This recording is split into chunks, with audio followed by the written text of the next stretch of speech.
Hello everyone, my name is Michelle Eckler. I'm one of the clinical dietitians here at Samaritan Hospital, and we're going to be doing lesson 4 today, which covers eating out, food safety, and grocery shopping. So we'll start about going out to eat. We all love going out to eat. We all love to order food, Grubhub, delivery. It's convenient, it's fast, but there are some cons. So I'm going to talk to you about how to make healthy choices while eating out and getting delivery. So to start, about 1/3 of Americans do get delivery or go out to eat every single day. While this may seem like a good option, you do end up eating a lot of calories, fat, and sodium. So I'm going to tell you some tips on how to cut back on those things. So to start, before you even go out to eat, look at the restaurants nearby. Think about where you're going and look up their menus. You can get a good idea about what entrees and dishes are going to be lower in calories, sodium, and fat. So looking at the restaurant and trying to decide what you want to eat before you even get there can definitely help. If that's not an option, when you go there, ask for the nutritional information and take a good look at it while you're deciding what to order. It's always available, so don't be afraid to ask. At fast food restaurants, typically the nutrition information is displayed on the board, so take a look at that. But I'm going to give you some tips, so if those aren't available to you, how to know what entrees are better choices. So when you're looking at the menu, there's a few important words to look for. Choose entrees and dishes that mention the words grilled, roasted, sautéed, and try to limit anything that says fried, crispy, rich, stuffed, smothered. Words like that typically indicate higher calorie. At restaurants, you often get a bread basket with butter. Try to limit how much bread you eat before your meal so you can really focus on the meal itself. And also, when you're choosing beverages, make sure you choose water or an unsweetened beverage, as sodas and juices and cocktails can add a lot of extra calories. Some other tips for when you go out to eat is to think about splitting an entree with someone, whether it be your family member or friend. Splitting an entree is often more than enough for both of you, and it can be cost effective as well. But be careful, because some of those entrees are so big that even 2 portions may be more than enough for you. Another tip is, order a small bowl of soup before you get your meal. Try to choose one that's broth-based over cream-based, or order a small salad with dressing on the side. That can help fill you up so you eat less of your entree. Other options when you go out to eat is think about what's available as your side. Maybe instead of going for the French fries or loaded baked potato, choose a garden salad or whatever the steamed or roasted vegetable of the day is. Or if it's available, fresh fruit is always a good side as well. If you want some French fries, have your friend order and you can eat a few of theirs. Another tip that people often like to do when they eat out is to ask for their to-go box before they even get their entree. And then when your meal shows up, automatically put half of your meal in that to-go box and don't touch it until much later tonight, right? But you got to be careful about that too, because some restaurants, even if you take half your meal away, what's left is often too much as well. And part of the fun about eating out is that you're with your friends, you're with your family. So really, try to take that time to talk with them while eating your meal. Eat slowly, savor the food, the company, and oftentimes you realize you're full before you even finish your meal. All right, and then some other general tips for eating out. When you get your salad, ask for the dressing on the side. Ask for any sauces or heavy condiments that may come on, your burger, your sandwich on the side as well.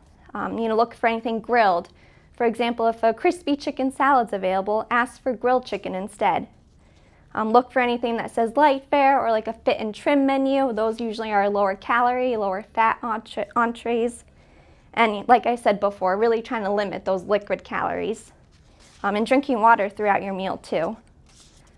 So those are some tips for eating out. Now we'll move on to grocery shopping, how to pick the best options at the grocery store. A good tip at the grocery store is to try to stick to the perimeter of the grocery store. That's where you find your fresh produce, fruits and vegetables, your fresh meat, bread. Things are typically healthier options. It's those middle aisles where you find the convenience foods, the processed foods, those foods that are high in sodium, fat, and calories. So try to stick to the outside. And then if you do move into the middle section, where the canned and boxed foods are and frozen, there are a few tips you can make take to find the best options. So before you even grocery shop, think about what meals you want to plan for the week. Look at what you have at home already and take that into consideration. And then after you make your meals, you can plan out your grocery list. And by having a grocery list and sticking to it, you're less likely to buy unhealthy options, and you can stick to your budget better. In the grocery store, take those extra few minutes and read nutrition labels. That's how you're going to tell if you're choosing healthier options. So it depends on what you're grocery shopping for and your personal self. Maybe it's calories that you're going to look at. If you have heart disease, maybe you're going to look at the sodium. If diabetes, you're going to look at the carbs. So what you look for on the label depends on what you're shopping for and who you are. Some grocery stores do have helpful systems to help you determine what foods are healthy. For example, Price Chopper has their NutriValue, so it'll give you a value that kind of rates how healthy a food is, and that can be very helpful for you. Spend a lot of time in the produce section, look at those fruits and vegetables, find out what's in season. If you spend more time there, you're less likely to shop other places of the grocery store. And one big tip is don't shop hungry. When you go to the grocery store hungry, you're more tempted to buy those snacky foods, those convenient foods. So eat a meal before you go to the grocery store to help make better choices. If you do buy canned foods, that's okay. Just look for no salt added, low sodium, or other things like that, because canned foods are convenient because they keep for a while. So, buy the no salt added veggies, the fruit packed in juice or no sugar added fruit, avoiding the ones in heavy syrup. And then if you make your way to the bread aisle, pick up that bread and look at the ingredients list. Look for one that says whole wheat flour or whole grains as the first ingredient. And if you buy snack foods, it is better to buy in bulk or, a big bag of things versus buying the little individual bags. So when you get home, take that big bag and divide it right away into individual servings, so you're not tempted to eat the whole bag of chips in one sitting. All right, so that's a little tips about grocery shopping. And now we'll move on to food safety, something that probably we all could be better at.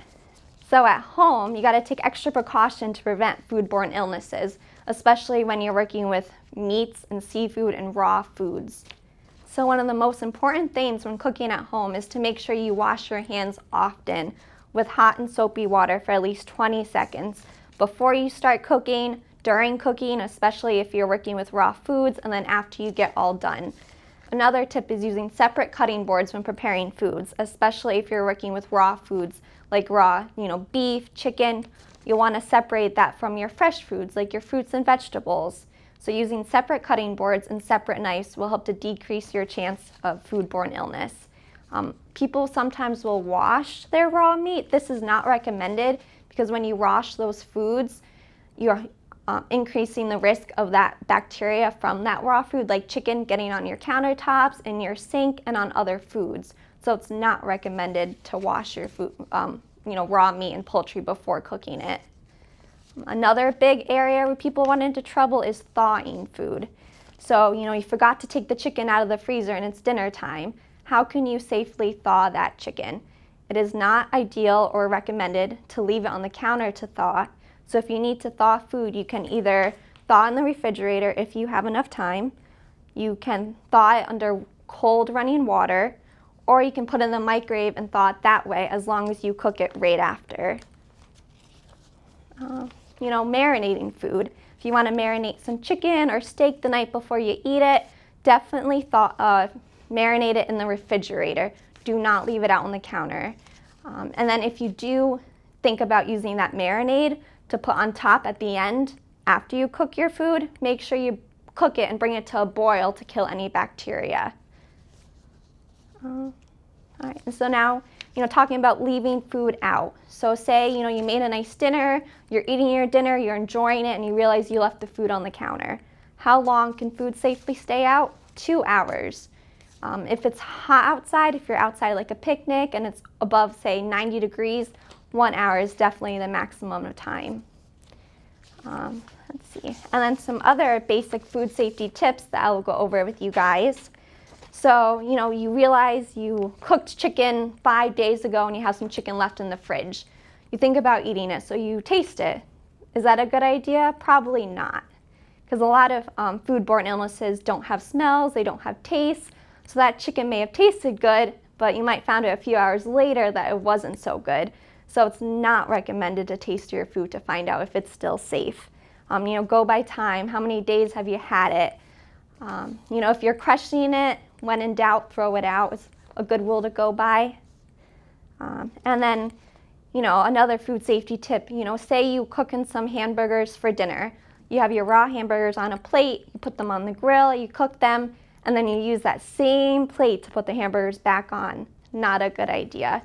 You want to get a nice clean plate to put those cooked hamburgers on. So we already talked about thawing food on the counter, which is a big no.